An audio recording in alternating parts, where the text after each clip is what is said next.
Definisi power couple tuh ada nggak sih di hubungan kalian? Power couple ya? Yeah. Itu lebih ke mentality kali ya. Tentang mentality bagaimana kita ngebangun sebuah komitmen berpasangan dan menata pondasi kehidupan. Uang istri, uang suami, uang istri. Itu juga curang ya. Curang ya. Ya, kan memang tujuan bekerja seperti itu. Tapi ya. Mas Ari, saya juga sama. Sama ya. Stres dengan kerjaan itu adalah privilege. Iya. Karena nggak semua orang ternyata stres dengan kerjaan. Iya. Ada yang stres mencari kerja. Betul. Ada yang stres mencari pendapatan. Bener. Jadi harusnya kita bersyukur gitu. Bersyukur. Benar. Oke.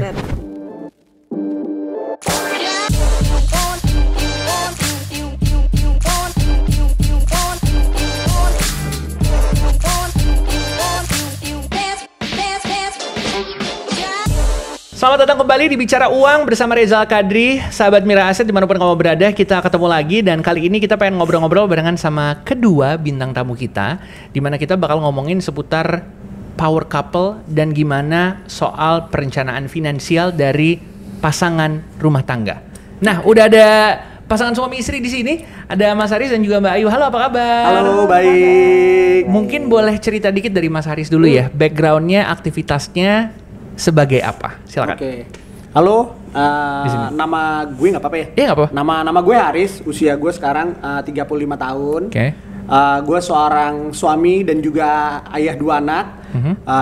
Gue berprofesi sebagai konsultan ya di perusahaan salah satu perusahaan software bisnis di Indonesia. Oke, jadi pekerja swasta ya? Pekerja swasta. Oke, siap. Kalau Mbak Ayu boleh cerita dikit backgroundnya? Aku juga pegawai swasta di Fakultas Kedokteran Indonesia, pegawai Universitas Indonesia, sebagai tenaga kependidikan sih, kayak yang ngurus dokter-dokter umum buat masuk menjadi spesialis di sana. Kalau kayak itu bisa dibilangnya dosen kah atau pengajar atau gimana? Enggak, aku cuman sebagai pegawai aja, tapi aku lebih megang kepegawaian mereka. Jadi aku kayak ngurusin dosen-dosennya juga. Oke. Gitu. Nih kita pengen tahu dulu kalian ketemunya tuh gimana sih? Dan menikah udah berapa lama? Nih katanya kalau pasangan ditanyain ini suka seneng nih karena flashback ke masa lalu. Kalau kalian bertemunya gimana tuh ceritanya? Kita bertemu kurang lebih 14 tahun yang lalu ya. 14 tahun yang lalu ada ya. Nah, kita kebetulan satu kampus. Kita berdua teman kampus. Saya satu fakultas, teman saya beda jurusan, saya PR, dia broadcast, kita ketemu, jatuh cinta. Habis itu setelah lulus 2014 nekat udah nikah muda kita. Oh, nikah muda di umur berapa kalau boleh tahu? Tuh berarti. Saya 24, dia 23 ya. Oke. Berarti udah berapa tuh? 10 tahun ada? 10 tahun. 10 tahun. Mau 10 tahun. Wih, selamat.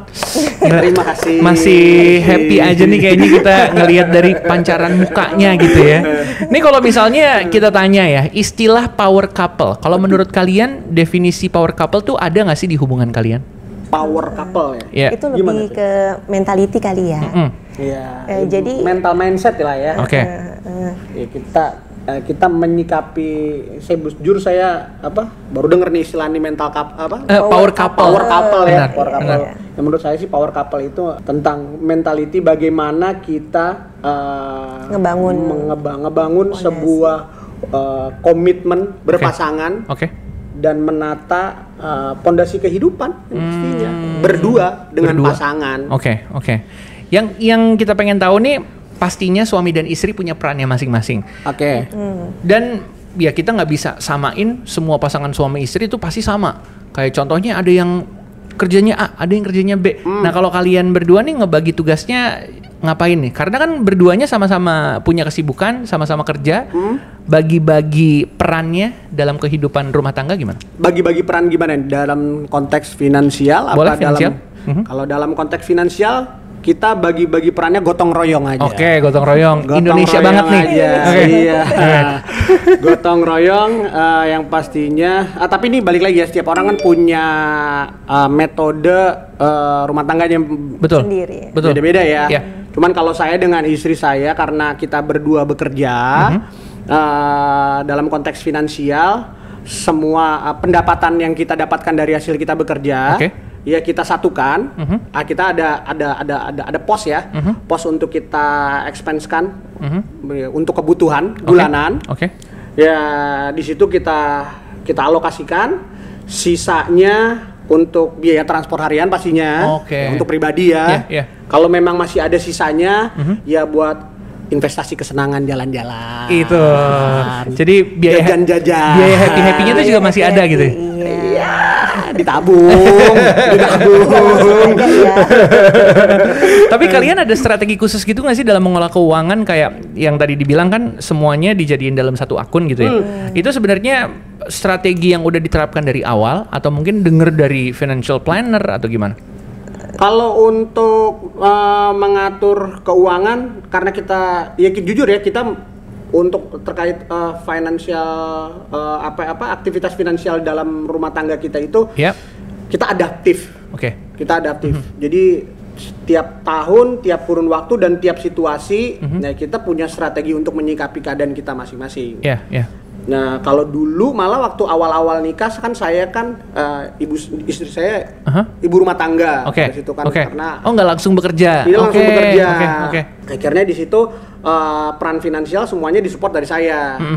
Kita ketemu kondisi pada waktu itu 2020 itu pandemi ya.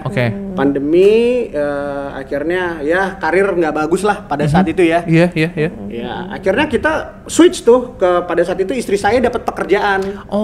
Ya, istri saya dapat pekerjaan dulu. Dibalik aja tuh kondisinya. Jadi bapak rumah tangga. Jadi bapak rumah tangga. Sempat tuh saya jadi bapak rumah tangga. Terus alhamdulillah situasi membaik dan saya dapat kesempatan berkarir lagi. Akhirnya kita memutuskan untuk berkarir bersama. Gitu. Saya tawarin, mau nggak di rumah jadi ibu rumah tangga? Nggak apa-apa deh, kerja aja deh. Biar bisa happy. Jadi akhirnya dua-duanya sama-sama bekerja. Tadinya niatnya sih nggak mau terus-terusan ya. Ternyata kayaknya lebih seru bekerja. Ternyata nyaman juga ya dengan situasi sama-sama bekerja gitu ya. Kalau dari kalian berdua nih, gimana caranya memisahkan keuangan yang pribadi dan juga yang untuk keluarga? Kan pasti kan pribadi punya kesibukan masing-masing juga dong. Itu gimana kalau kalian berdua sistemnya? Gimana tuh Ayu tuh? Kalau Ayu? Kalau aku yang penting kebutuhan di rumah itu dari suami. Jadi gini, uang istri, uang suami, uang istri. Itu juga curang ya. Curang ya. Kan memang tujuan bekerja seperti itu. Tapi Mas Ari, saya juga sama. Sama ya. Tapi rata-rata semua seperti itu. Iya, rata-rata kayak gitu. Terus. Ya, lebih kayak gitu sih. Aku lebih kayak dia lebih banyakkan dia dibanding saya sih. Jadi kayak misalkan setiap bulannya aku udah punya ini ya data yang tiap bulannya harus dikeluarkan dalam rumah tangga gitu. Misalkan kayak biaya sekolah anak, les, terus biaya terapi, terus obat-obatan anak kita. Jadi dia udah punya pengeluaran sendirinya yang tetap segitu-segitu aja gitu. Jadi dia memforecast lah. Jadi dia memforecast kebutuhan rumah tangga bulanan dari urusan dapur, bayaran sekolah anak, listrik, internet, biasanya istri saya. Semuanya udah aku pokoknya dari salary saya semuanya saya kasih ke istri saya untuk dia distribusikan. Terus ya pastinya saya sisa untuk operasional. Nah, ada uang tengah nih istilahnya nih. Uang tengah nih? Uang tengah itu kalau memang masih ada sisa ataupun di kantor kita suka ada bonus, kita suka satukan. Tujuannya apa? Itu di investasi kesenangan. Kalau dilihat dari ceritanya, Mbak Ayu nih yang manajer keuangan. Mas Haris berarti manajer pengadaan ya? Harus ada. Harus kayak gitu. Orang-orang ini saya yang petugas bayar. Jadi kalau ada tinggal minta aja. Tapi gini nih, kalau kalian berdua nih ya bisa menilai keuangan keluarga yang sehat itu yang seperti apa? Keuangan yang sehat ya? Yang pastinya jangan sampai ketemu kondisi lebih besar pasak daripada tiang. Saya berprinsip lebih baik nggak punya ketimbang harus memaksakan punya dan mencicil.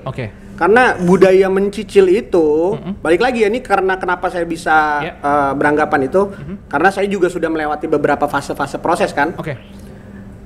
Budaya mencicil, ketika kita mencicil itu murah ya, misalnya kita mau beli iPhone dicicil cuma 1 juta, kecil. Tapi budaya itu kita terapkan untuk keinginan-keinginan kita yang lain dan akhirnya cicilan kita menjadi banyak. Dan jumlah cicilan dengan jumlah uang yang masuk itu menjadi tidak sebanding, itu yang menjadi masalah. Jadi it's better, lebih baik kita nggak punya dan menabung.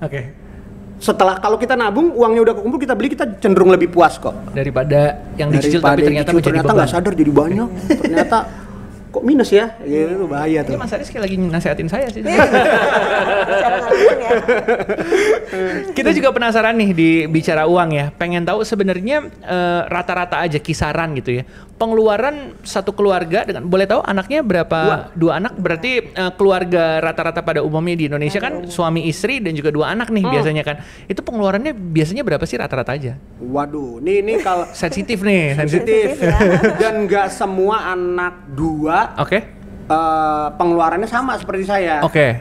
Balik lagi ini kan setiap orang punya kebutuhan masing-masing. Kebetulan anak saya memang 2, cuman sayang satunya ini anak saya ini penyandang disabilitas. Oke.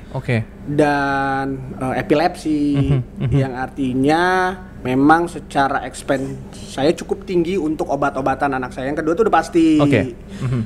Terus untuk biaya pendidikan anak saya yang kedua SLB swasta juga lebih mahal.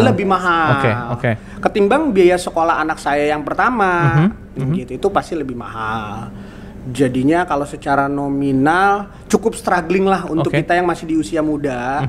Dan ya kita juga masih berproses lah meniti dalam proses meniti karir. Ya cukup struggling lah. Gitu. Jadi gimana ya? Jadi kalau menurut saya kalau besaran nominalnya kisaran apakah di bawah 10 juta atau di atas 10 juta? Di atas. Di atas. Jadi kalau gitu kita mainnya lebih tinggi lebih rendah ya? Iya, di atas lah pastinya. 15 juta. Masih di atas. Iya, round 15 20. Ya, round seperti itu. Berarti kan kalau misalnya kayak gitu, kita sebagai selayaknya manusia gitu ya, pasti memikirkan gimana caranya untuk kita harus cari sesuatu lagi nih. Mungkin bisa investasi, mungkin bisa bisnis. Nah, kalau dari kalian pilihan yang kalian lakukan itu apa? Apakah investasi atau ada side hustle lain atau gimana? Kalau untuk investasi jujur karena ya umur kita masih muda ya. Iya, betul. Untuk di level di perusahaan di seusia kita juga masih bilang muda sih gitu. Saya bilang muda, belum top manajemen. Iya. Mudanya tanggung tapi dibilang nanggung. Muda tapi udah mirip om-om. Ya kan udah 2. Umur kita kan kayak gitu ya. Iya. Nah, cuma kalau untuk bentuk investasi saham atau sekarang kripto ya jujur kalau untuk teman-teman kantor beberapa ada yang mengikuti seperti itu ya. Cuman kalau saya untuk dari pendapatan saya dengan balik lagi nih makanya karena dengan expense saya cukup tinggi, kayaknya untuk keuangan saya itu baru bisa untuk investasi kebahagiaan aja jalan-jalan. Investasi di mental dan kesehatan. Iya, pendidikan anak. Benar. Gitu. Kita fokus untuk naikin income aja deh, growth income aja. Oke. Untuk menjadi bukan side hustle sih. Kebetulan alhamdulillah kantor saya itu cukup respect sama pegawainya ya. Jadi setiap apa yang kita achievement yang kita dapat pasti ada rewardnya. Ya kita fokus untuk mengembangkan karir path lah. Terutama saya ya. Iya. Karena kalau jujur terkait ini saya sama istri tidak membebankan itu. Istri saya bekerja sehappynya dia gitu. Untuk kebutuhan apa yaitu menjadi tanggung jawab dan menjadi ya udahlah itu menjadi tanggung jawab saya lah. Betul. Gitu. Karena ngelihat orang-orang yang bikin quotes macam-macam di sosial media. Salah satu yang gua kutip juga gitu ya. Stres dengan kerjaan itu adalah privilege. Iya. Karena nggak semua orang ternyata stres dengan kerjaan. Iya. Ada yang stres mencari kerja. Betul. Ada yang stres mencari pendapatan. Bener. Jadi harusnya kita bersyukur gitu. Bersyukur. Benar. Oke. Dari kalian berdua nih, kalau ngomongin soal keputusan finansial, gimana cara decision makingnya? Decision making ya.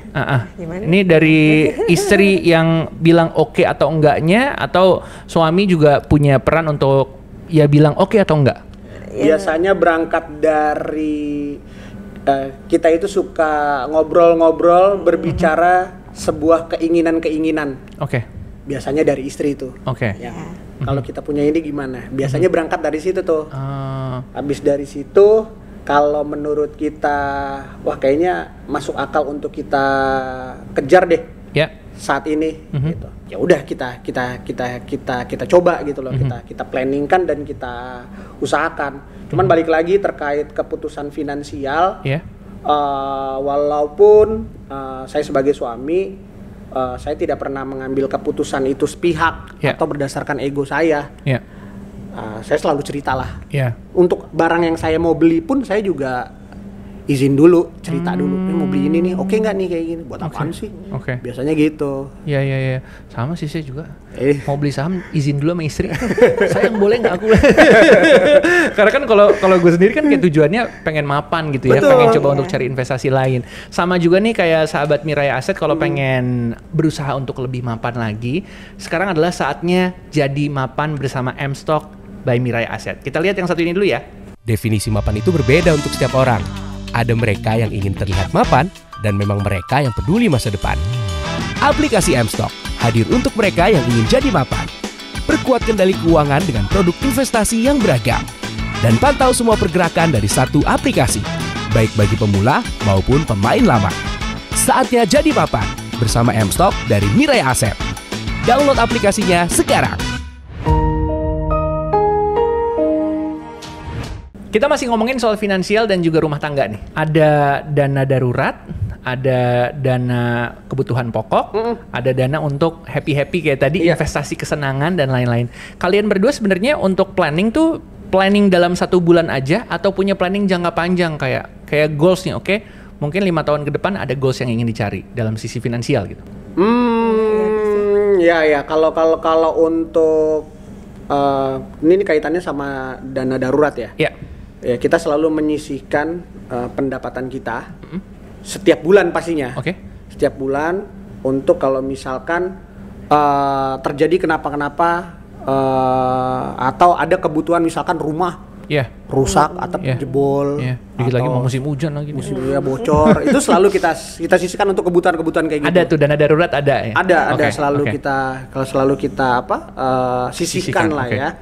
Terus kalau untuk jangka panjang untuk sesuatu, saya rasa sih dalam waktu dekat ini belum ada ya, baru keinginan aja nih. Inginnya ngapain sih? Keinginan pengen punya rumah lagi ya sama mobil listrik ya. Mobil listrik. Itu yang mau Mas Haris atau Mbak Ayunya? Siapa dong kira-kira? Kan berarti lo nih yang mau nih. Itu proposnya ke istri presentasi dulu atau enggak? Iya, propose yang itu teman pakai mobil listrik dari Bekasi ke mana? Cikini 17.000 seminggu. Nggak, kebetulan saya juga suka kan. Iya boleh juga tuh gitu. Lagi ya bismillah ya. Namanya mulai dari kepengen dulu aja. Iya sih, benar. Biasanya kalau misalnya udah kepengen nih kan berarti ada semangat untuk kita ngejar tuh ya. Nah, kalau dari contohnya ini ke Mas Haris sendiri nih ya. Mbak Ayu juga mungkin boleh nambahin. Biasanya untuk ngejar goals kita yang kita lakukan adalah ngapain? Maksudnya usahanya apakah lebih keras atau ada tips-tips tertentu? Kalau dari saya menyisihkan lebih keras.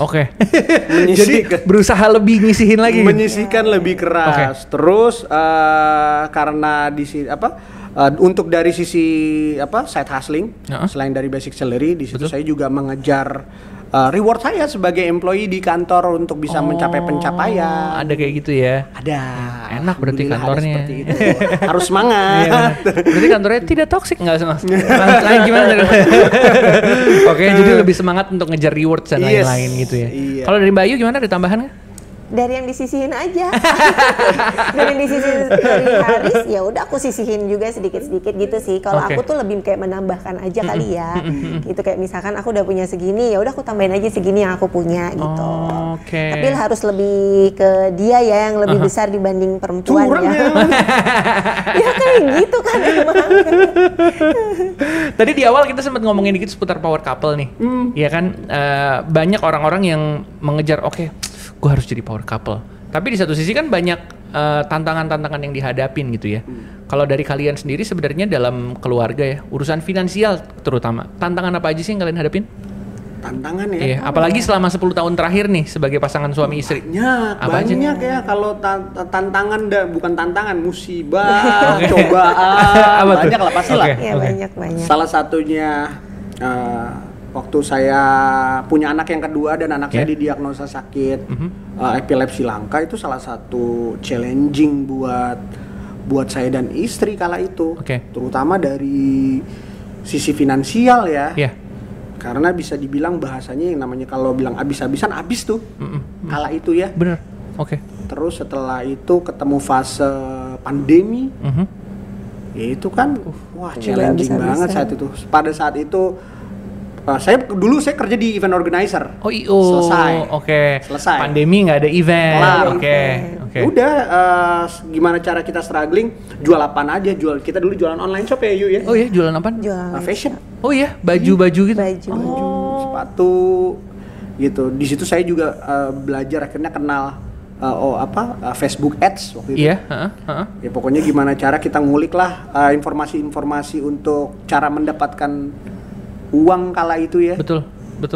Terus ya kayaknya ya banyak lah kalau mau saya ceritain dari awal untuk prosesnya, apalagi dulu waktu awal-awal nikah kita masih ngontrak ya Yu ya. Belum punya rumah. Kita ngontrak. Ya ketemulah kala itu token bunyi mati itu ketemulah kayak gitu-gitu. Ada tantangan-tantangan seperti itu. Ada, makanya tadi saya bilang power couple itu is all about mentality. Percuma lu punya teori, punya planning sebagus mungkin, tapi kalau mental kita tempe, nekat kita kurang, ya bisa dibilang saya nekat lah ya. Iya. Untuk anak usia seperti itu, anak 23 tahun saya lihat dulu masih pada happy, masih pada nongkrong-nongkrong. Ini udah punya keluarga. Punya keluarga. Setahun kemudian punya anak. Langsung punya anak. Keputusan yang cukup nekat lah pada saat itu yang kita pilih. Jadi ya tantangan, ya selalu ada tantangan lah pasti. Oke. Sampai detik ini pun kita juga, saya masih ada tantangan. Masih ke kantor naik MRT. Tapi cara saling nyemangatinnya gimana satu sama lain? Karena nyemangatinnya ya. Gimana? Sayangku, cintaku, ayo semangat yuk. Enggak kayak gitu ya, karena udah 10 tahun ini. Udah 10 tahun beda ya cara ngomongnya. Udah beda. Gimana ya kita cara nyemangatin kita tuh nggak pernah menempatkan diri kita, hidup kita gini banget ya, nggak pernah gitu deh kayaknya. Jadi selama saya nikah jalanin aja udah deh, sementoknya deh. Jadi benturnya nggak terlalu banyak mikirin. Mikir juga. Mikirnya udah beda gitu. Kita bukan orang yang terlalu overthinking yang kayak gimana. Pokoknya kondisi kita saat ini kayak gini. Ya kita pakai insting manusia kita aja untuk survive. Gitu. Jadi kalau terutama untuk saya pernah kondisi secara kepala keluarga saat itu pandemi. Istri saya yang waktu itu kan bekerja ya. Justru di situ istri saya yang selalu menyemangati saya untuk bisa mengambil keputusan pada saat itu untuk jam di kantor saya yang sekarang nih. Iya kan? Ibaratnya pindah haluan gitu ya dari event organizer. Dengan beberapa ketakutan dan kekhawatiran karena ketidakpercayaan diri saya kala itu kan. Istri saya cukup menyemangati kala itu. Dan akhirnya saya selalu percaya akan doa istri ya. Walaupun saya takut, tapi kalau istri positif, gas. Happy wife, happy life katanya. Nih, kita flashback dikit nih. Kalau misalnya contohnya dari 10 tahun pernikahan gitu ya. Coba dulu gue ngelakuin keputusan A atau B. Itu keputusan apa yang harusnya dilakukan dulu gitu. Kayak contohnya nih, kayak kalau gue coba gue dari 10 tahun lalu gue beli saham BBCA gitu. Iya. Sekarang mungkin bisa lebih kaya. Ada nggak sih yang kayak gitu-gitu? Ada saya. Apa? Kalau dulu saya beli Bitcoin, kayaknya sekarang saya udah kaya. Oke, kayak gitu ya. Iya, kayak gitu-gitulah. Bayu ada nggak? Coba. Wah, aku sih nggak ada ya. Kalau perempuan tuh kayak lebih ya udahlah gitu. Kalau misalnya bisa ngasih nasihat ke kalian 10 tahun lalu, apa nasihatnya? Nasehatnya ya? Ya, ini mungkin juga berguna buat pasangan-pasangan di luar sana yang lagi menata diri secara finansial. Oke. Kalau menurut saya gini, saya tidak menyalahkan pasangan yang ingin mengambil keputusan menikah muda. Cuman balik lagi, kalau orang banyak yang bilang gile lu bisa ya struggling sampai sekarang ya. Ya balik lagi, sebenarnya saya dan istri cukup beruntung aja sebenarnya. Semua itu sebenarnya nggak bisa tuh dua orang nekat melakukan tindakan yang sama, hasilnya bisa seperti kita belum tentu. Balik lagi, kebetulan aja kita ada di kondisi yang beruntung. Tapi untuk pasangan muda untuk memutuskan menikah, it's better untuk lebih banyak diskusi dan ya diskusi dulu ya, dan memperhitungkan ketika kita mengambil keputusan ini, kita harus bisa apa, kita harus bisa support apa. Karena kalau modal nekat aja, ya sebenarnya kita selamat itu karena beruntung aja sih sebenarnya. Iya kan? Thanks God aja sebenarnya. Bisa aja sebenarnya kita kalau bilang amsyong bisa aja sebenarnya.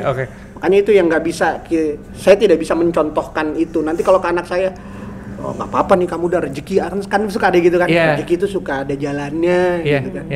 Kayaknya alangkah baiknya kalau sebelum itu belum terjadi, lebih baik dibicarakan dan didiskusikan dan dipersiapkan, itu jauh lebih baik. Agar kita bisa lebih matang. Jadi nggak ada salahnya ngelakuin perencanaan untuk masa depan. Nggak ada salahnya, bagus malah. Nggak ada salahnya perencanaan untuk investasi, untuk kebutuhan finansial yang lebih baik. Untuk masa depannya. Mantap. Gitu. Keren. Semoga membantu nih buat sahabat Mirai Asset di luar sana. Terakhir dong, minta dikit nih buat kalian berdua goals-nya masing-masing. Saya mau punya mobil listrik. Jadi supaya nanti kalau misalnya nonton lagi, apalagi ketika udah kebeli gitu mobil listriknya, jadi langsung beneran ya, tahun depan gitu. Amin kan. Amin. Jadi makin tambah semangat lagi. Dulu waktu belum punya mobil listrik, goalsnya kayak gini nih. Mobil listrik berarti. Mobil listrik. Mbak Ayu apa? Aku mau punya rumah sama mau umroh sih. Amin. Itu dia ya. Amin. Mudah-mudahan ada jalannya. Amin. Keterbukaan seputar finansial bisa membawakan hal-hal yang berguna buat diri sendiri dan juga orang lain yang lagi nonton nih. Kita mau ucapin terima kasih banyak udah datang ke studio kita di Bicara Uang. Terima kasih udah datang jadi tamu kita. Udah ngasih tahu seperti apa seputar pengelolaan keuangan dan definisi power couple sesungguhnya yang adalah seputar mentality. Yang penting jangan mental tempe. Sama nggak ada masalahnya juga untuk ambil resiko gitu ya. Ambil resiko nggak apa-apa. Ya kan dalam investasi juga ada high risk high return. Iya kan? Gitu. Ini jangan Mirai Asset Sekuritas yang udah tahu. Semoga obrolan kita bisa menjadi inspirasi dan memberikan tips-tips juga buat sahabat Mirai Asset di luar sana. Kita mau ngingetin juga, jangan lupa komen di bawah, ada bagian-bagian terbaik mungkin, atau mungkin ada pertanyaan-pertanyaan, langsung komen di video kita aja. Atau mungkin pengen request bintang tamu, request topik, silahkan komen di kolom komentar kita. Jangan sampai ketinggalan untuk nonton episode-episode lainnya dari Bicara Uang. Kalau gitu gue Reza Al-Kadri pamit. Sampai ketemu di episode berikutnya dari Bicara Uang. Terima kasih banyak. Terima kasih Mas. Mas Aris dan juga Mbak Ayu, terima kasih banyak. Dadah.